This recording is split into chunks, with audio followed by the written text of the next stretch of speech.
దేవుని వాక్యం చెప్తుంది, యేసుక్రీస్తే రక్షకుడు, యేసుక్రీస్తే విమోచకుడు, యేసుక్రీస్తే జీవాధిపతి అయిన దేవుడు, యేసుక్రీస్తే మన ఏలినవాడుగా, మన ప్రభువుగా మనకు పరిచయం అయ్యాడు.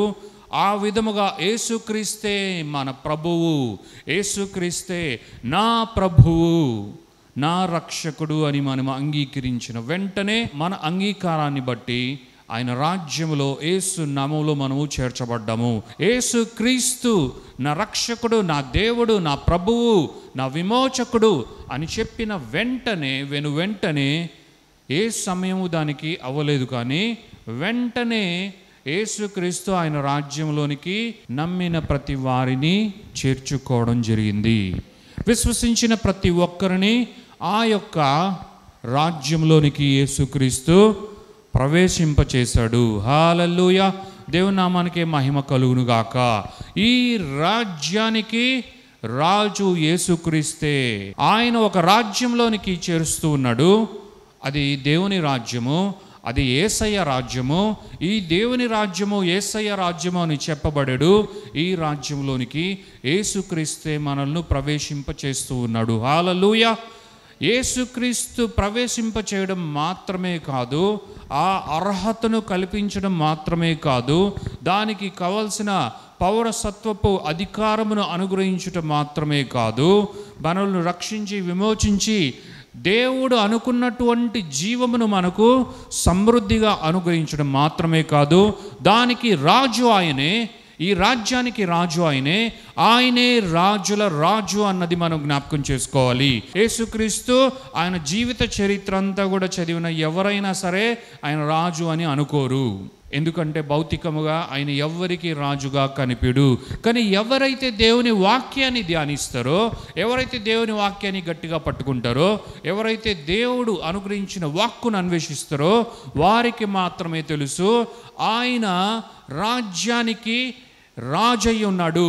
ఒక గొప్ప అత్యున్నతమైన రాజ్యం ఒకటి ఉంది, అది దేవుని రాజ్యము, అది దేవుడే నిర్మించిన రాజ్యము. ఆ రాజ్యానికి రాజు యేసుక్రీస్తే. అంత మాత్రమే కాదు, ఈ రాజ్యము అన్ని రాజ్యముల కంటే గొప్పది, పైనున్నది, అత్యున్నతమైనది. ఈ రాజ్యమే పై చేయిగా ఉంటుంది, కానీ దీని క్రింద మాత్రమే ఏ రాజ్యమైనా ఉంటుంది అని ఎవరైనా సరే దేవుని వాక్యం చదువుతున్నవారు, దేవుని వాక్యాన్ని గ్రహించేవారు, దేవుని యందు విశ్వాసం కలిగిన వారు ఖచ్చితంగా తెలుసుకోగలరు, నేర్చుకోగలరు. దేవునికి మహిమ కలుగును గాక. అంత మాత్రమే కాదు, ఈయన ఆ రాజ్యానికి మాత్రమే రాజు కాదు, ఈ యొక్క ప్రపంచములో, ఈ యొక్క భూ విశాలములో ఎక్కడ ఏ రాజ్యం ఉన్నా ఆ రాజ్యానికి ఏ రాజుగా ఉన్నా వారందరి పైని రాజుగా మన యేసయ్యే ఉన్నాడు. అనగా మన యేసయ్య రాజుల రాజు అన్నది మనం తెలుసుకోవాలి. దేవుని నామానికి మహిమ ఘనత ప్రభావములు కలుగును గాక. అందుకే యేసుక్రీస్తును తండ్రి అయిన దేవుడు ఆశీర్వదించి పరలోకం నుండి ఆయన ఏమన్నాడు తెలుసా? సమస్తమును నీ పాదముల క్రింద నేను పెట్టాను. ప్రతి అధికారమును, ప్రతి శక్తిని, ప్రతి రాజ్యమును, ప్రతి నామమును, ప్రతి పరిపాలనను, ప్రతి అధికారిని నేను నీ పాదముల క్రింద పెట్టాను. ఎప్పుడైతే యేసుక్రీస్తు ఆయన ప్రాణం పెట్టి మరణించి పునరుత్థానుడై తిరిగి లేచాడో వెంటనే యేసుక్రీస్తును బ్లెస్ చేసి మన తండ్రి అయిన దేవుడు ఆయనే మనకు ప్రథమ ఫలముగా ఉన్నాడు. కాబట్టి ఆయన మనకు అనుగ్రహించిన, తండ్రి అయిన దేవుడు మనకు అనుగ్రహించిన ప్రతి స్వాస్థ్యములోనూ యేసుక్రీస్తే ప్రథమ ఫలమై ఉన్నాడు అని దేవుని వాక్యం సెలవిస్తుంది. మరి ఈ విధముగా ఉన్న యేసుక్రీస్తు ఆశీర్వదింపబడి తండ్రి చేత, ఇప్పుడు తండ్రి అంటూ ఉన్నాడు, ఇదిగో నా కుమారుడా, నా ప్రియమైన కుమారుడా, నేను నీ యందు అప్పుడే కాదు ఇప్పుడు కూడా ఆనందిస్తూ ఉన్నా, ఎల్లప్పుడూ నీ యందు మాత్రమే నేను పరిపూర్ణంగా ఆనందించగలను. హల్లెలూయా. ఎప్పుడు కూడా నీ యందే నేను ఆనందించగలను. కాబట్టి నీవు నా ప్రియ కుమారుడువు, నీ యందు మాత్రమే నేను ప్రీతి కలిగి ఉన్నాను అని యేసుక్రీస్తును ఆశీర్వదించి యేసుక్రీస్తు పాదముల క్రింద సమస్తమును తండ్రి అయిన దేవుడు పెట్టాడు అని దేవుని వాక్యం సెలవిస్తుంది. హల్లెలూయా. ఎంత ధన్యత యేసుక్రీస్తుకు ఉందో మనము గుర్తించాలి. యేసుక్రీస్తు వట్టివాడు కాదు, యేసుక్రీస్తు ఏమీ లేనివాడు కాదు, యేసుక్రీస్తు ఏదో దీనముగా ఈ భూమిపైకి వచ్చి ఆయన వెళ్ళిపోయాడు అని ఎంతోమంది అనుకుంటే కాదు, యేసుక్రీస్తు ఒక రాజ్యాధికారిగా ఉన్నాడు. హల్లెలూయా. ఆ రాజ్యము పరలోక రాజ్యము. ఆ రాజ్యము కంటికి కనిపించే రాజ్యము కాదు.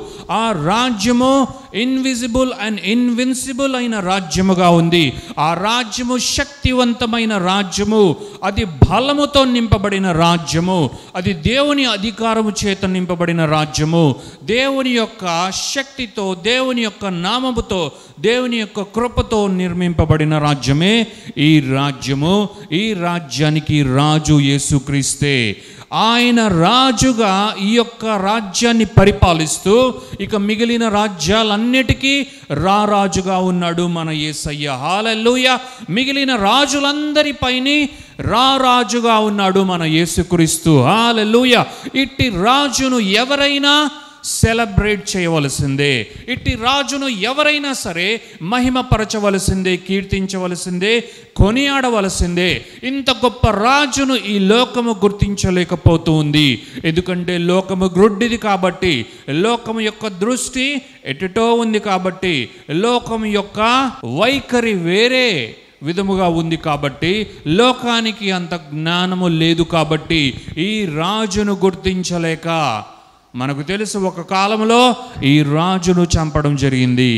ఆయన మరణించినా సరే, ఆయన మరణించక, చనిపోయినా సరే, చంపినా సరే ఆయన చనిపోక, ఆయన మృతులలో మృతుడుగా అయిపోక, మిగిలిపోక ఆయన పునరుద్ధానుడై తిరిగి లేచాడు. హల్లెలూయా.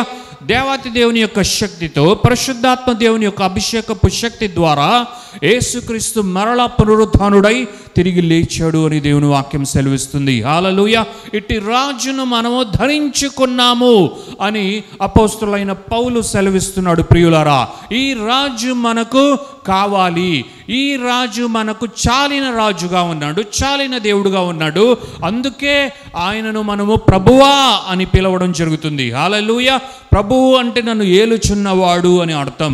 ప్రభు అంటే నా పైని వాడు అని అర్థం. ప్రభు అంటే నా అధికారి అని అర్థం. ప్రభు అంటే ఆయనకు మాత్రమే నేను తల ఒగ్గవలసిన వాడను అని అర్థం. ఆయన నా తల అని అర్థం. హల్లెలూయా. మరి ప్రభువు అంటూ ఉన్నాము అంటే ఆయన రాజుగా మనకు ఉండకుండా ఎలా ఉంటాడు? మనం ప్రభువు అంటున్నామంటే ఆయనే రాజుల రాజుగా మన జీవితంలో చిరస్థాయిగా నిలిచిపోవునుగాక అని దేవుని వాక్యం సెలవిస్తుంది. హల్లెలూయా. మరి మన ప్రభువును మన రాజుగా, రాజుల రాజుగా కొనియాడి కీర్తించి మహిమపరిచి ఆయనను మనము ఆరాధికులుగా జీవించాలి. హల్లెలూయా. దేవాతి దేవునికి మహిమ కలుగునుగాక. మన రాజు కీర్తనకు పాత్రుడు. మన రాజు ఆయన ఆరాధింపదగిన యోగ్యుడై ఉన్నాడు. దేవునికి మహిమ కలుగునుగాక. ఇట్టి శ్రేష్టమైన వాడు, గొప్పవాడు, ఘనుడైన వాడు, ఉన్నతమైన వాడు, ఉత్తమమైన వాడు ఎందెందు వెతికినా మనకు దొరకడు. అది యేసుక్రీస్తు మాత్రమే. ఆ నామం యేసయ్య మాత్రమే, యేసుక్రీస్తు మాత్రమే ఈ స్థితికి అర్హుడై ఉన్నాడు. హల్లెలూయా. దేవుని నామానికి మహిమ కలుగునుగాక. మన యేసుక్రీస్తు ఆయన ఏదో కార్యాన్ని చేసి ఒక ఫీట్ ద్వారా ఆయన స్థాయికి చేరుకోలేదు, కానీ ఆయన బేసికలీ రాజు అయి ఉన్నాడు. హల్లెలూయా. ఆయనే రాజుల రాజై ఉన్నాడు. ఆయనే ప్రభువుల ప్రభు అయి ఉన్నాడు. ఏ ప్రభుత్వమైనా, ఏ రాజ్యమైనా, ఏ అధికారమైనా, ఏ ప్రిన్సిపాలిటీ పవర్ అయినా సరే ఆయనకు తల ఒగ్గవలసిందే. ఆయన శక్తి ముందు అది నిర్వీర్యమే. అది ఎందుకు పనికిరానటువంటి శక్తిగానే చివరకు మిగిలిపోతుంది అన్నది మనం బైబిల్ చరిత్రనంతా గమనిస్తే మనం ఎన్నో విషయాల ద్వారా తెలుసుకోగలము. ఎంతోమంది జీవిత చరిత్ర ద్వారా మన దేవుడు ఎంత గొప్పవాడో, మన దేవుడు ఎంత శక్తివంతమైన వాడో మనం తెలుసుకోగలము. హల్లెలూయా.